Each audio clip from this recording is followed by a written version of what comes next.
गंगापुर गांव में एक घर के आंगन में एक बकरी चमेली अपने घर में आराम से सो रही थी। उसके बच्चे भूख के मारे जाग गए और उन्होंने अपनी मां को जगाना शुरू कर दिया।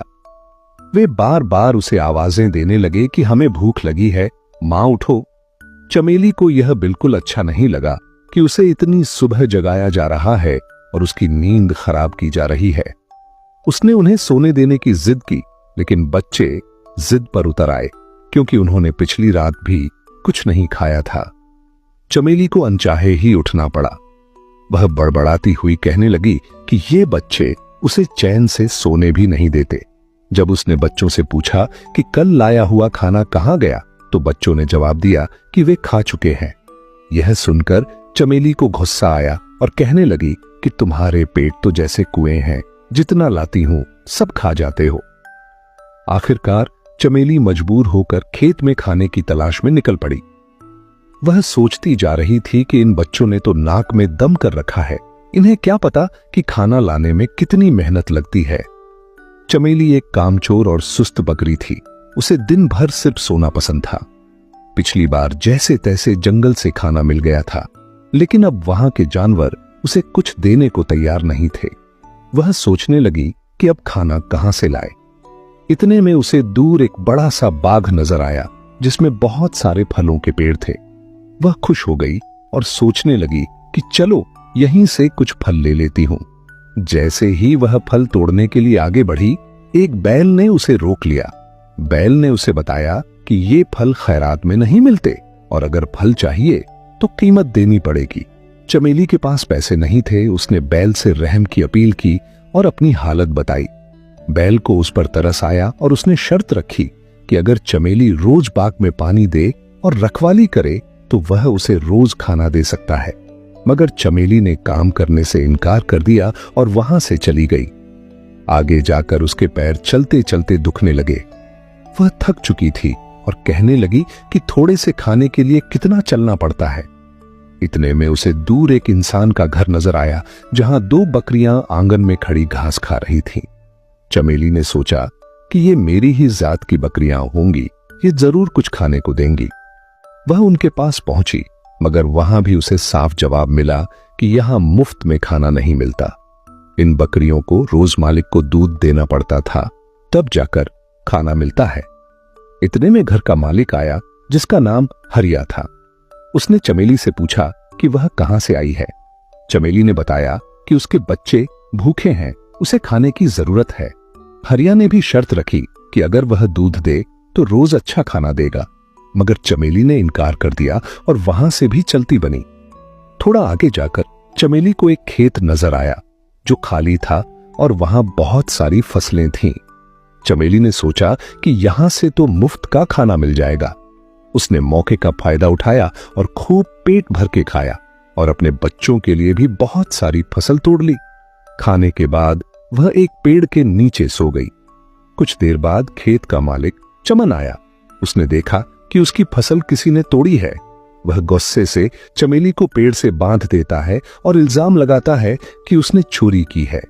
चमेली रहम की अपील करती है, मगर चमन का दिल नहीं पसीजता।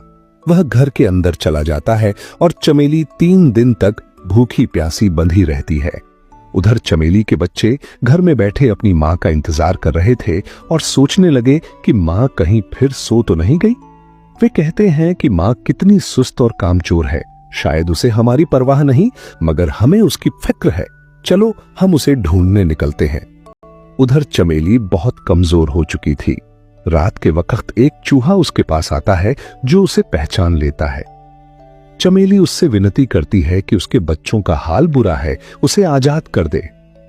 पहले चूहा इनकार करता है, लेकिन जब चमेली उसे गणपति बप्पा का वास्ता देती है तो वह रस्सी काटकर चमेली को आजाद कर देता है। चमेली फौरन अपने बच्चों के लिए खाना लेकर घर पहुंचती है, मगर बच्चे गायब होते हैं। वह घबरा जाती है और उनकी तलाश में निकल पड़ती है।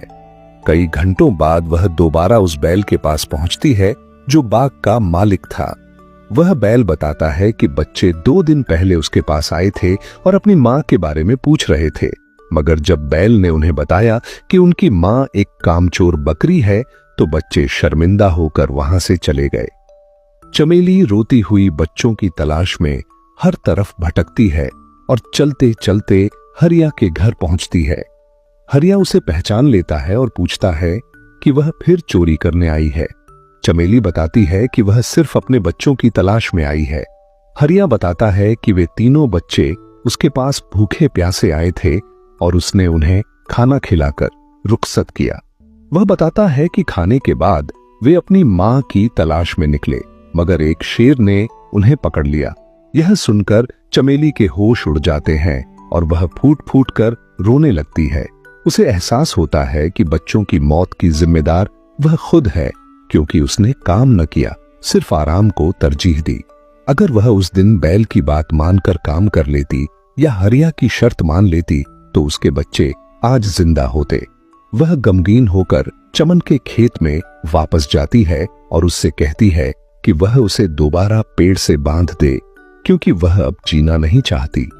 चमन यह सुनकर हैरान हो जाता है, मगर उसकी सच्चाई सुनकर उसे तरस आता है और कहता है कि वह सजा नहीं देना चाहता। चमेली कहती है कि अगर सजा नहीं दी जाएगी तो वह खुद ही कहीं जाकर मर जाएगी। इतने में पीछे से बच्चों की आवाज आती है। चमेली पीछे मुड़कर देखती है तो उसके तीनों बच्चे जिंदा खड़े होते हैं। वह खुशी से बेहाल हो जाती है और उन्हें गले लगा लेती है। बच्चों को बचाने वाला चूहा बताता है कि जब उसे पता चला कि बच्चों को शेर ने घेर लिया है तो वह फौरन पहुंचा और शेर को डराकर बच्चों को बचा लाया।